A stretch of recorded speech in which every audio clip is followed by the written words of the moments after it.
भारत में ऐसे कई हत्याकांड हुए हैं जिन्होंने देश को हिलाकर रख दिया है और इन्हीं में से एक है देश का सबसे सनसनीखेज निठारी हत्याकांड, जो आज भी आपके दिलो दिमाग में बसा हुआ होगा।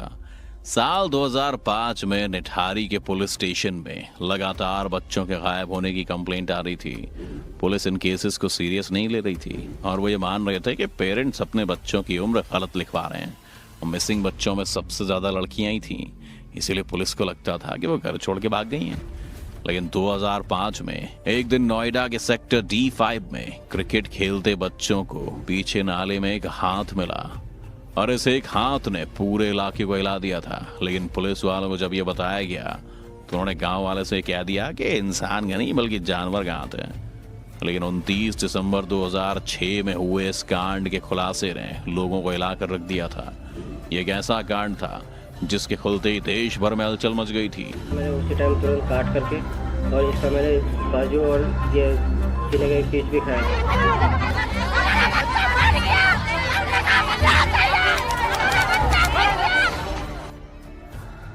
और आरोपियों को कड़ी से कड़ी सजा देने की मांग देश के कोने कोने में उठने लगी। मामले की गंभीरता को देखते हुए इसकी जांच CBI ने शुरू की।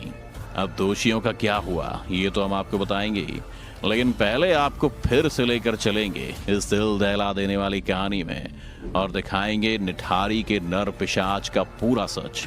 चलिए शुरू करते हैं। कहानी शुरू होती है नोएडा से।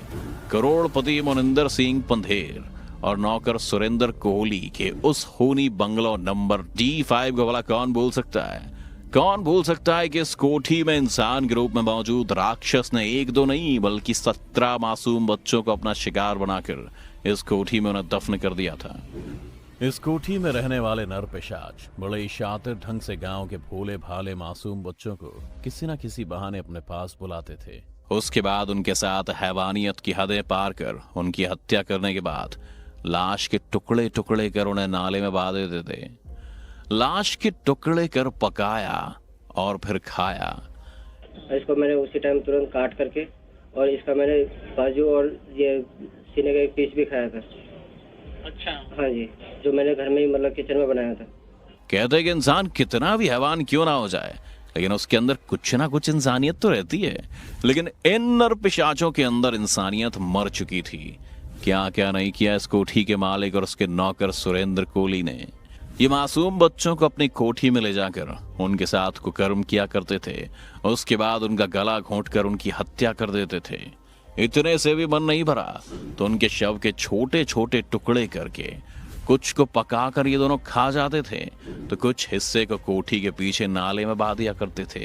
ये खौफनाक सिलसिला करीब 1.5 साल से ज्यादा समय तक चला, लेकिन किसी की नजर इस कोठी पर नहीं पड़ी। हाँ, इतना जरूर हुआ कि कोठी के पास स्थित पानी की एक टंकी के आसपास से बच्चों के गायब होने का शक जरूर हुआ। हालांकि गांव वालों ने तो यहां तक मान लिया कि जरूर पानी की टंकी के पास कोई भूत रहता है जो बच्चों को निगल जाता है। लेकिन इस मामले का खुलासा तब हुआ जब 7 मई 2006 में पायल नाम की लड़की लापता हो गई थी। वो मोनिंदर पंधेर की कोठी में रिक्शे से आई थी। उसने रिक्शे वाले को कोठी के बाहर रोका और वापस आकर पैसे देने की बात कही थी। काफी देर बाद जब वो वापस नहीं लौटी तो रिक्शे वाले ने पैसे लेने के लिए कोठी का गेट खटखटाया। इस पर से सुरेंद्र कोहली ने बताया कि पायल काफी देर पहले जा चुकी है। रिक्शे वाले का कहना था कि वो कोठी के सामने ही था, पायल बाहर नहीं निकली। ये बात पायल के घर वालों तक पहुंची। इसके बाद पायल के पिता नंदलाल ने FIR लिखवाई कि उसकी बेटी कोठी से गायब हुई है। पुलिस पूरी तरह से जांच में जुट गई। नंदलाल लगातार पुलिस पर खोजबीन का दबाव बना रहे थे।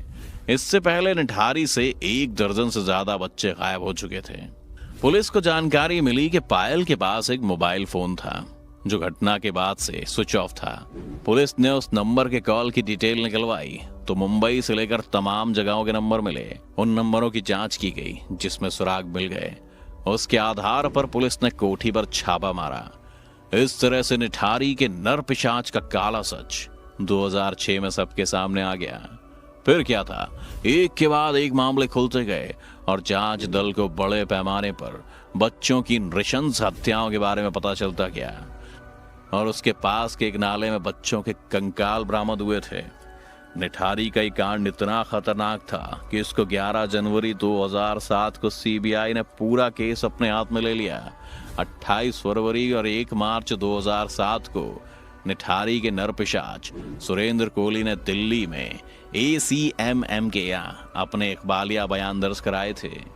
इस केस में 8 साल बाद यानी कि 2014 निठारी कांड के एक नरपिशाच सुरेंद्र कोहली के खिलाफ गाजियाबाद के सेशन कोर्ट में मौत का परवान जारी कर दिया था।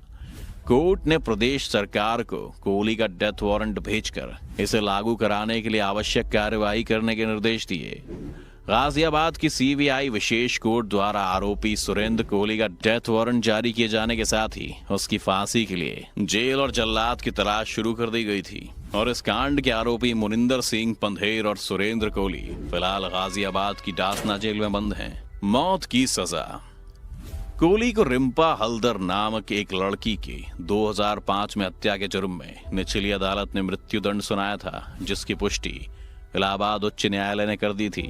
बाद में उच्चतम न्यायालय ने 15 फरवरी 2011 को इस फैसले पर अपनी मोहर लगाई।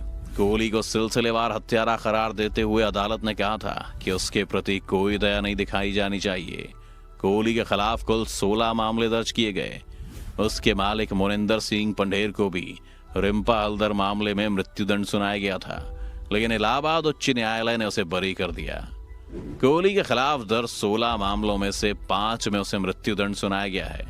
इसमें 13 फरवरी 2009 को सीबीआई विशेष न्यायाधीश रमा जैन ने सुरेंद्र कोहली और मुनिंदर सिंह पंधेर को फांसी की सजा सुनाई थी।